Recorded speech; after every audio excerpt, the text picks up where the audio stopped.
I'm Steve Conrad, Managing Director of MediaPro. Today what I'd like to talk about is something near and dear to all of us, money. The world revolves around it, our departments revolve around it. And so this is not really a conversation about stock advice, of course, or investments, things of that nature.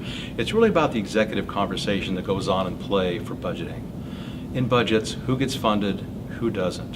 What are the rationale behind that? And so what I'd like to do is share a little bit of what I've learned in the industry over time about how budgets are approved and how those budgets fail. Generally, when you get to that level of a conversation, all the bad ideas have gone away.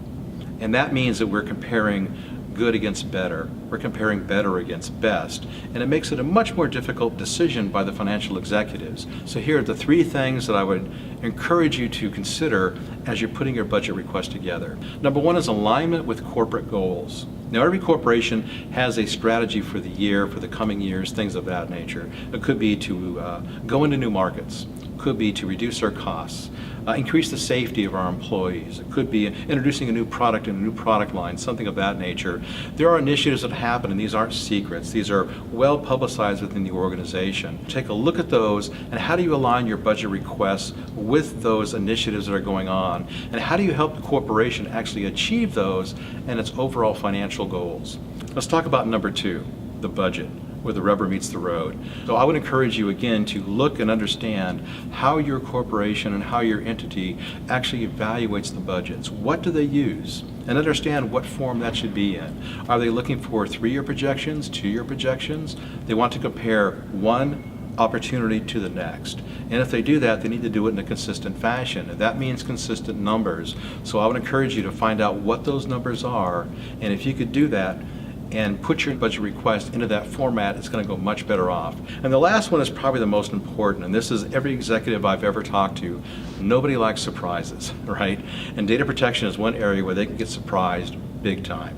And so what we want to do is reduce the likelihood that they'll end up in a paper course or just have a major surprise that they have to talk with their board members, their peers about. Another thing we can do is look at what competitors are doing. I mean, look at our competitors. They're spending more money in this area than we are.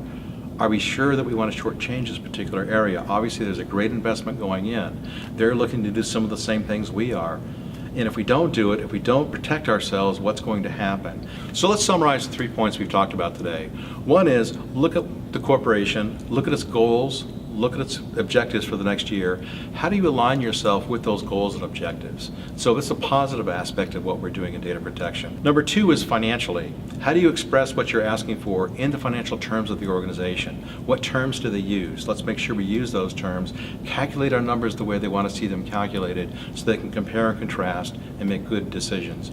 Number three is non-action. What happens if they do nothing or reduce the budget that I ask for? If you hit all three of those, talk in the goals, give the numbers the way they expected, talk about the risk for non-action and what competitors are doing, you're going to have yourself a very, very sound financial case, and I propose that you would actually get the budget you're asking for.